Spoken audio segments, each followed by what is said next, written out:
In this episode, I'll be joined by my co-host Sarah and we'll discuss recent release Tickled, a bizarre, chilling documentary into the sinister world of competitive tickling. And we'll also be talking about Swiss Army Man with an interview clip from Daniel Radcliff, one of the film's stars. I'll be catching up with special guest Hollywood Props Master Lynda Reiss to talk about her most recent work on Netflix sensation Stranger Things. We'll find out the latest on Sarah's challenge to watch over 500 feature films in a year, and we'll reveal what's happening within the Isle of Man film community. And as if that wasn't enough, we'll be getting all warm and fuzzy as we reveal our top 5 80s nostalgia films.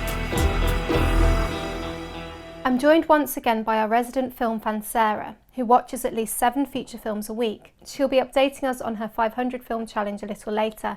Hi Sarah. Hi Emily, how you doing? Excellent, thank you. We've done so much since we saw each other last. I mean, I was at the Isle of Man Film Festival the other month, and of course we've both been to the BFI London Film Festival Yeah, as well. as usual, the programme for that was amazing. I only managed to catch about 4 films out of the I don't know how many they had to offer. And yeah, I really enjoyed myself this year. I saw a few features as well, but I also saw their short film programme, which was really interesting. Right, so let's take a look at our featured films this week.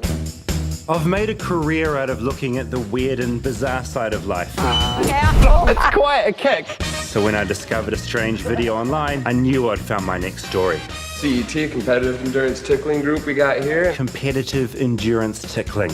Produced this year, Tickled is a feature documentary that follows the story of New Zealand journalist David Farrier, who, intrigued by a clip he finds on the internet, starts innocently researching the intriguing and silly world of competitive endurance tickling. As he comes up against some fierce resistance, the story quickly mutates into something quite sinister in this gripping and chilling documentary. The film was supported by Stephen Fry, who donated to the Kickstarter campaign, fueling the film's production. What did you make of it, Sarah? I went to see Tickled purely based on the premise. I couldn't not see it. There were so many question marks as to what that could possibly be about, and I wasn't disappointed. It was absolutely riveting how insane this story was. I really found David Farrier as well very watchable. He reminded me a lot of like Louis Theroux and his approach to I thought things. that as well. It was so Theroux-esque, I think. Yeah, and he was equally as amiable. That kind of helps, makes it more watchable, makes you get more invested in what he's doing. And what they do that's similar is they both diffuse a very tense situation by just being nice. Yeah. And it undermines the aggression in that situation, which is very amusing to watch, but incredibly brave. Yeah, I totally agree. I went to see the film at the Contemporary Institute for Arts in London the other day. From the synopsis, I imagined it would be odd and intriguing, like you did. I had no idea how gripping and sinister it would become as the story developed. I was really surprised by that. Pleasantly surprised, because that's the kind of thing I like. The filmmakers, I thought, were brave in their approach, but I thought a few times they were taking some risks that could jeopardise both their safety and the actual continuation of the documentary. Yeah, it was a really risky approach, certainly, but I do think it helped the documentary. I think their bravery paid off in the end. I thought as well it was very well shot, given something that was produced on a low budget. There wasn't a huge production team behind it, but yet they got enough coverage, and there were elements in the story where they couldn't gain the access because they were filming in secret. Yeah, it was really well edited together as a whole, as a piece, wasn't it? The film just goes to show how the internet and technology can create a dangerous space where, due to anonymity, evil can manifest.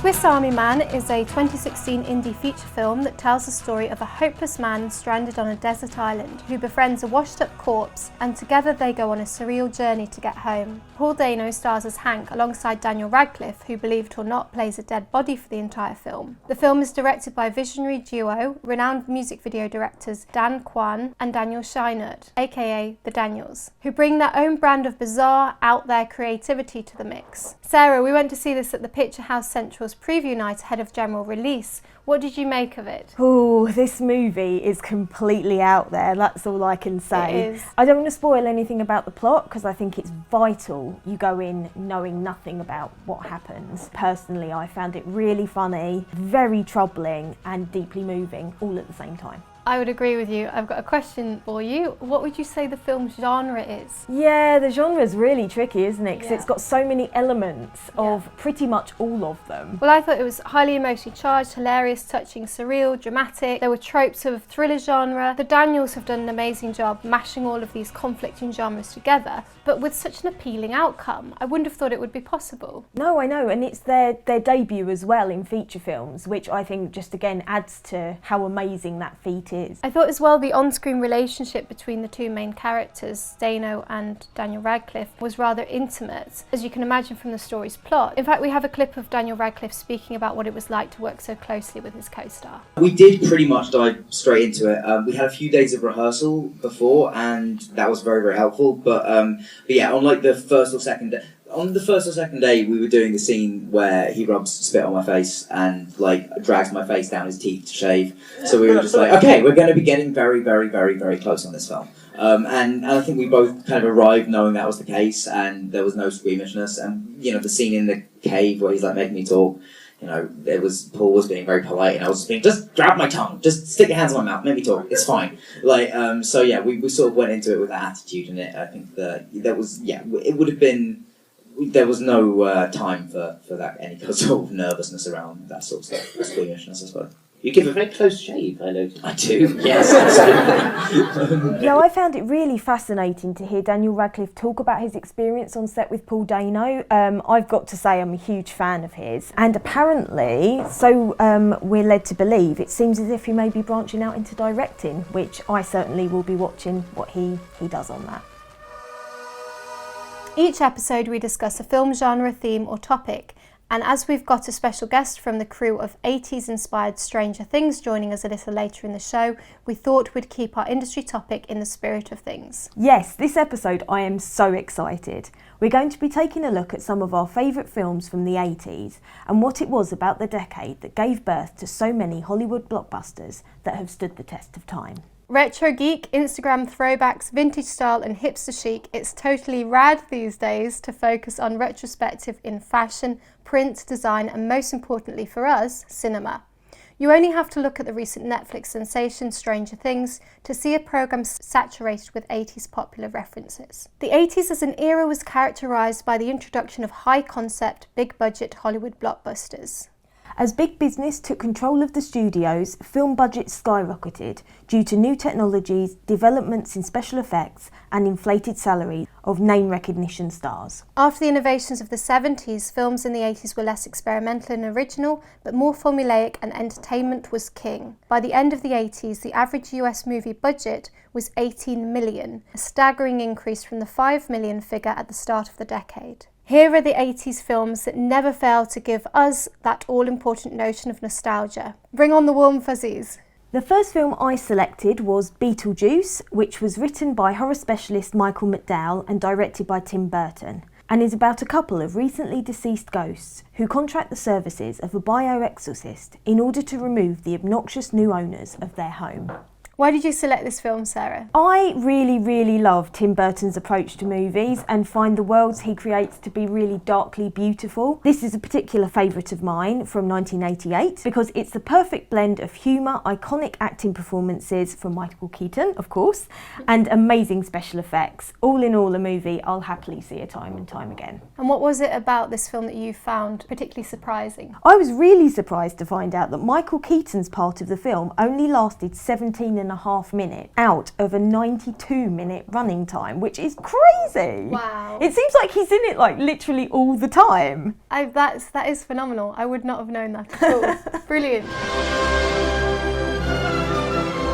I've selected E.T. the Extraterrestrial, directed and produced by Steven Spielberg. It tells the story of Elliot, a lonely boy who befriends an extraterrestrial called E.T., who's stranded on Earth. He and his siblings help it return home whilst attempting to keep it hidden from their mother and the government. I know this is one that a lot of people are going to probably like. Why would you particularly recommend this film? Well, I find the film is complete escapism. It brings alive many childhood fantasies and innocently deals with fundamental life lessons such as compassion, integrity and loyalty. Similarly to The Goonies, Hook and a number of other fantasy films of that ilk, E.T. follows the plot from a child's point of view. This device really does revert the viewer back to childhood, where illusions can't be broken and magic is real, if only we have the power to believe.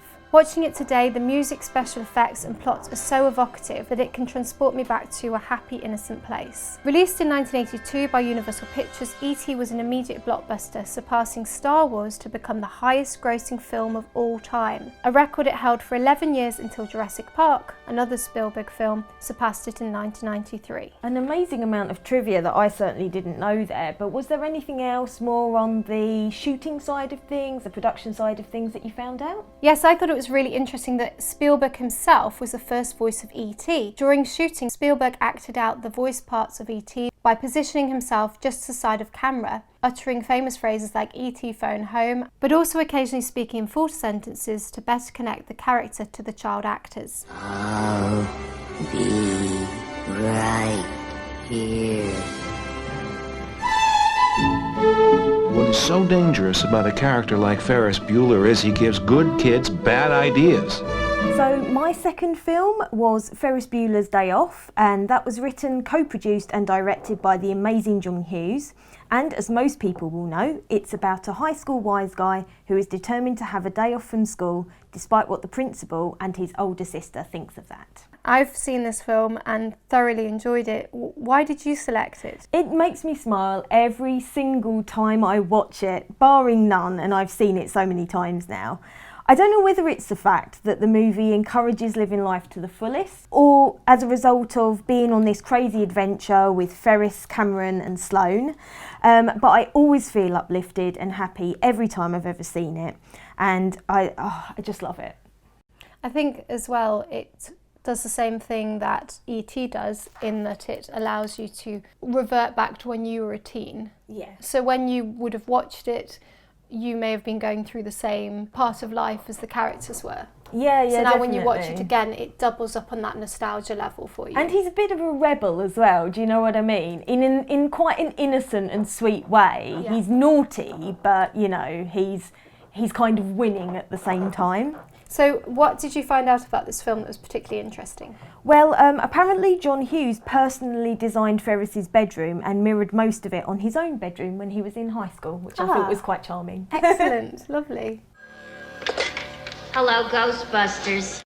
The next one on our list is the 1984 original Ghostbusters film directed by Ivan Reitman. It's become somewhat of a cult classic. The story follows a group of scientists, Dr. Peter Venkman, played by Bill Murray, and his Columbia University colleagues Dan Aykroyd, Harold Ramis, Ernie Hudson, as they get kicked out of their prestigious academic posts and start a private practice as professional ghost catchers. I think, again, a lovely classic film picked for the list. Why do you like it so much? I actually remember first watching it when I was 6 in America, and just like its theme tune, it's stuck with me ever since. The film is iconic, fun, and for its time technically very clever. It made excellent use of new special effect technologies that came out of the 80s, using a subject matter that lent itself particularly well to showcasing these visual effects. Although many aspects of the film might seem slightly corny watching it today, one must remember, as with any film, it was a product of its time. The soundtrack, entertaining plot, and light-hearted comedy deliver up a generous helping of cinematic nostalgia. The film received 2 Academy Award nominations, including Best Original Score for its hit song Ghostbusters, and also for Best Visual Effects. In terms of the visual effects, I understand you found out something about the Marshmallow Man. Yes. Have a guess what the marshmallow goo was made from.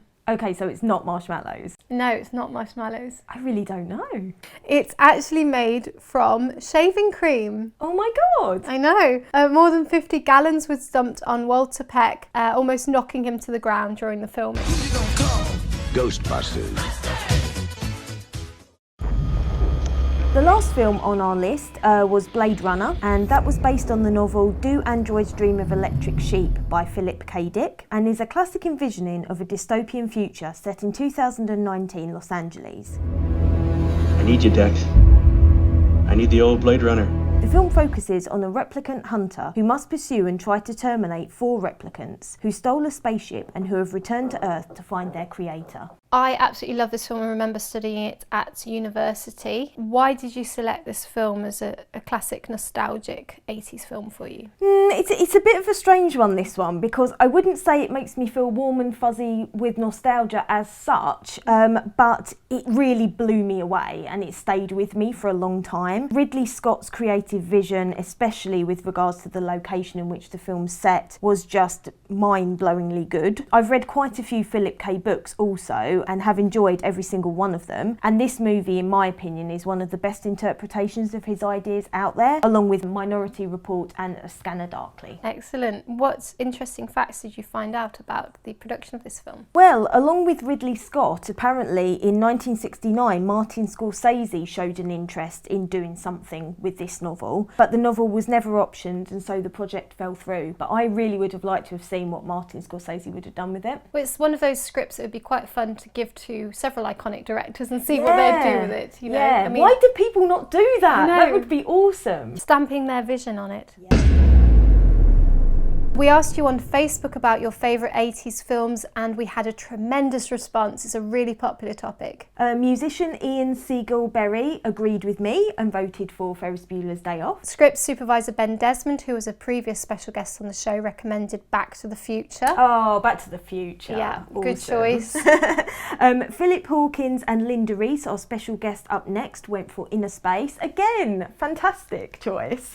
And Robin Cole chose The Goonies, which was screened at last year's Isle of Man Film Festival. There were just too many to go on our list. 80s films are just brilliant. We should do 100 best 80s films. Some great suggestions there to add to the list. Thank you so much for getting in touch. We always love to hear from you. You'll find more on the topic of our favourite 80s films, including trailers, posters and links to the film on our blog. Links will be in the video audio file description boxes. Here at Film Focus, we love to speak with special individuals from the world of film and television. And this episode is no exception. This episode, it's the turn of Hollywood props master Lynda Reiss, who's worked on the likes of American Beauty, Cruel Intentions, True Detective, to name but a few. I caught up with her a few weeks ago at the Isle of Man Film Festival to chat about her most recent work on Netflix sensation Stranger Things. She was wearing some jangly jewellery, which explains the background noise. I'm here in the Isle of Man with Lynda Reiss, who is the props master of Stranger Things, which is a complete sensation on Netflix and is doing incredibly well. Hello Lynda, nice to have you here. Nice to be here, Emily. So for those who haven't seen Stranger Things, could you explain it in a nutshell? It's an 8-episode show on Netflix, which is kind of a homage to E.T. and Stand By Me and Poltergeist. And if you mushed all those together, so Spielberg, Stephen King, homage, it's really that. It's completely saturated with references and postmodern links up with other films. It's absolutely fantastic. What were the biggest challenges that you came up against working on it?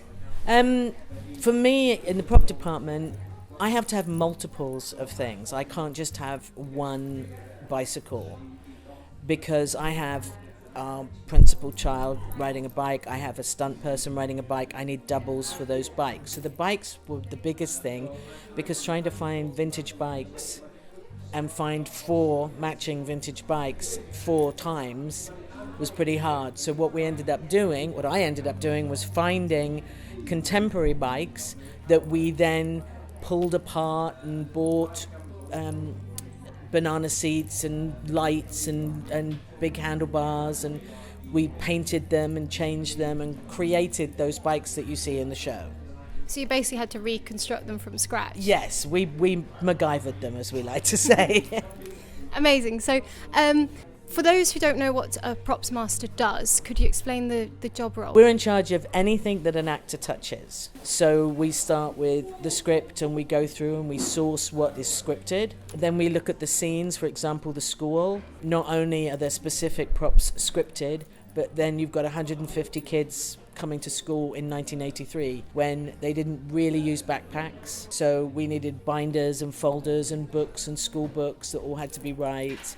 Lunch bags, lunch pails. So we would get all those, and then we make sure that each take, the continuity remains the same.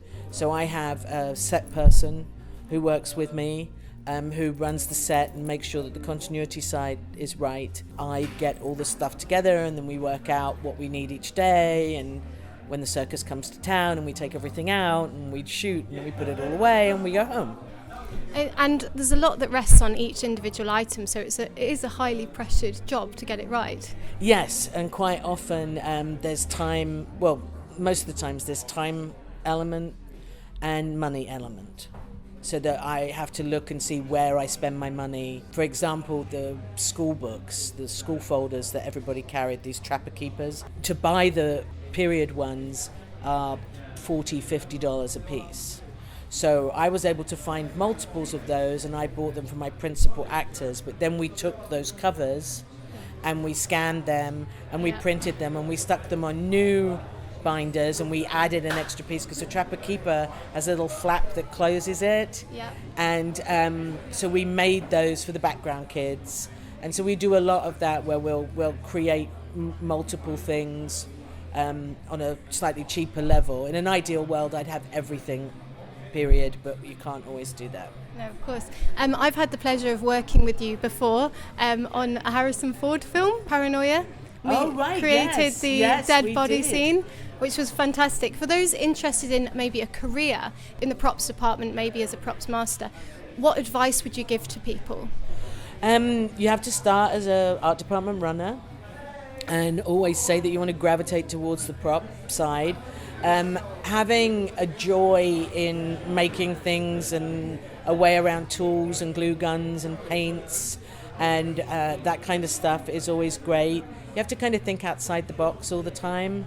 And be able to make snap changes, because things move so fast and you can't be married to, something and go, this is exactly what I wanted, and then the director goes, I hate that. So, but you have to work hard, and I was just saying to somebody, I always tell people, show up, shut up and smile. I think that's excellent advice about a lot of the film industry. Yes. Thank you so much, Lynda, for joining me. You're welcome. Thank you, Emily. Enjoy the rest of the festival. I don't watch a lot of TV, but I have to admit I was obsessed with Stranger Things when it was on, and I really can't wait for the next season to come to our screens, I think next year. Well, it's still on Netflix now if people out there haven't seen it yet. I think I might have to watch it again, actually. I didn't know much about the role of Props Master also, so it was really interesting to hear Lynda's tips for getting into that part of the industry. But I think, as you said, there seems to be the same advice across the board. Just smile and follow orders, and I think then you're going to be fine, aren't you? Absolutely. If you caught our previous episodes, you'll know that Sarah is on an exciting journey to watch over 500 films over the next year.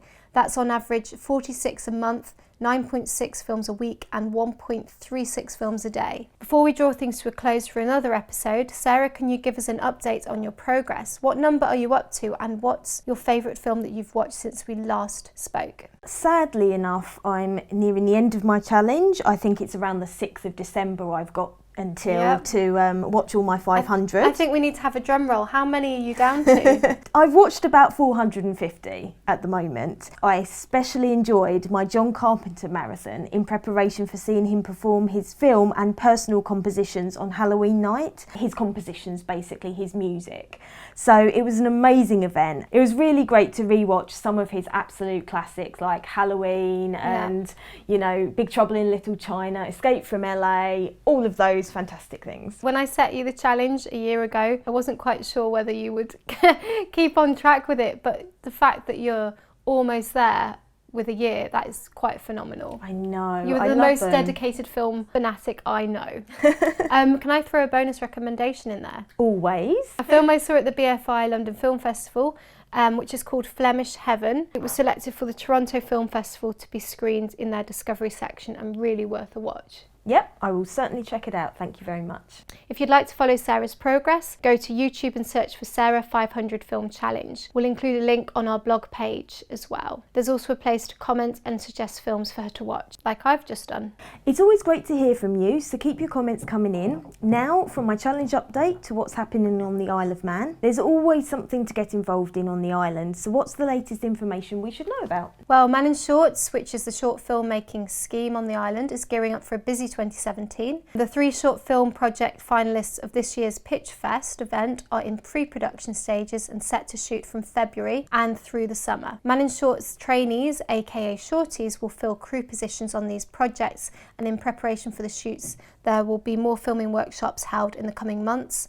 Do check out Man in Shorts on Facebook, MANNIN Shorts, if you'd like to get involved. With the dust still settling on the 5th Isle of Man Film Festival, the team are already working on next year's offering, with the 2017 dates confirmed as the 4th to the 10th of September. I think that might be an exclusive announcement actually. I'm not sure if that's been publicly announced, so there you go. 4th to the 10th of September, get it in your diary. In the meantime, Isle of Man Film Festival will host interim events, and details on those events will be shared in the next episode. To find out more information about the Isle of Man Film Festival, search for them on Facebook as well. The Isle of Man is also proving popular with TV production companies, with various projects shooting on location around the island. The most recent of these was Top Gear, the BBC motor show now hosted by Matt LeBlanc. In December, the island will welcome back director Amra Sante, who shot some of Belle there, and she's going to be shooting her new feature, Where Hands Touch. And next year is looking good for productions as well, so please watch this space. It's all going down on the Isle of Man. If you've enjoyed listening and would like to keep up to date with our daily posts, please find us on Facebook. Simply search for Film Focus. Thank you for joining us for our 10th episode of Film Focus. It's been great fun. Please check out the links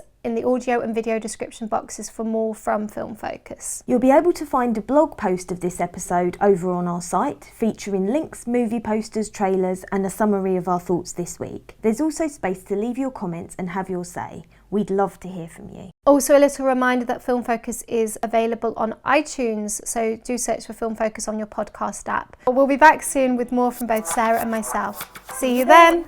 So that's a wrap on this week's episode. If you'd like to discover more, find us on Facebook. Simply search for Film Focus. For screenings, reviews, and filmmaking opportunities, right here in the Isle of Man. Thanks for listening to Film Focus with Emily Cook.